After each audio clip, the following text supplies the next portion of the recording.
வணக்கம். அங்காளம்மன் ஜோதிட நிலையம். நம்மளுடைய சேனலில் பிருகுநந்தி நாடி சம்மந்தப்பட்ட பதிவுகள் தொடர்ந்து பதிவிட்டுட்டு வரோம்.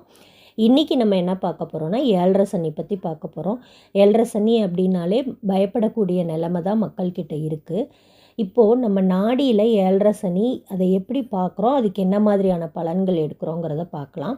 இந்த 7.5 சனி காலம்ங்கிறது எப்போன்னா, நம்மளுடைய ராசிக்கு, அதாவது சந்திரன் இருக்கக்கூடிய வீட்டிற்கு 12ஆம் வீட்டில் சந்திரன் இருக்கக்கூடிய வீடு, அதற்கு 2ஆம் வீடு, இந்த 3 வீடுகள்லையும் சனி சஞ்சரிக்கக்கூடிய காலத்தை தான் நம்ம 7.5 சனின்னு சொல்கிறோம். இப்போ இந்த ஒவ்வொரு வீட்டுக்கும் 2.5 வருஷம் இருக்கும்போது, இந்த 3 வீட்டுக்கும் 3 வீட்டில் இருக்கும்போது அது 7.5 வருஷங்கள் ஆகுது. அதை தான் நம்ம அப்படி 7.5 சனின்னு சொல்கிறோம். இப்போ பொதுவாக 7.5 சனி எப்போ ஆரம்பமாகுது அப்படின்னு கேட்டோம்னா, நம்ம சந்திரன் இருக்க வீட்டுக்கு 12ஆம் வீட்டுக்குள்ளே சனி வந்த உடனேயே 7.5 சனி ஆரம்பமாயிருச்சு அப்படின்னு சொல்லுவோம். ஆனால் நாடியில் அப்படி கிடையாது. சந்திரன் நிற்கக்கூடிய டிகிரியிலேருந்து தான் கணக்கிடணும். இப்போ உதாரணமாக துலாம் ராசிக்காரங்க அப்படின்னு எடுத்துக்கிட்டால், அவங்களுக்கு துலாம் ராசியில் சந்திரன் 10 டிகிரியில் இருக்கார் அப்படின்னா, இப்போ கோச்சார சனி கன்னிக்கு வந்த உடனே நம்ம 7.5 சனி ஆரம்பமாயிருச்சுன்னு சொல்லக்கூடாது.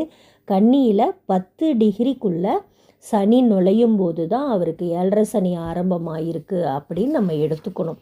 அந்த வீட்டுக்குள்ளே நுழைஞ்சோன்னே அதை 7.5 சனி அப்படின்னு நம்ம பொதுவாக எடுத்துக்கக்கூடாது. இப்படி தான் நம்ம 7.5 சனி ஆரம்பிக்கிற காலத்தை நம்ம கணிக்கணும். இதுக்கு எப்படி நம்ம பலன் எடுக்கிறதுங்கிறத அடுத்த வீடியோவில் பார்ப்போம். நன்றி. வாழ்க வளமுடன்.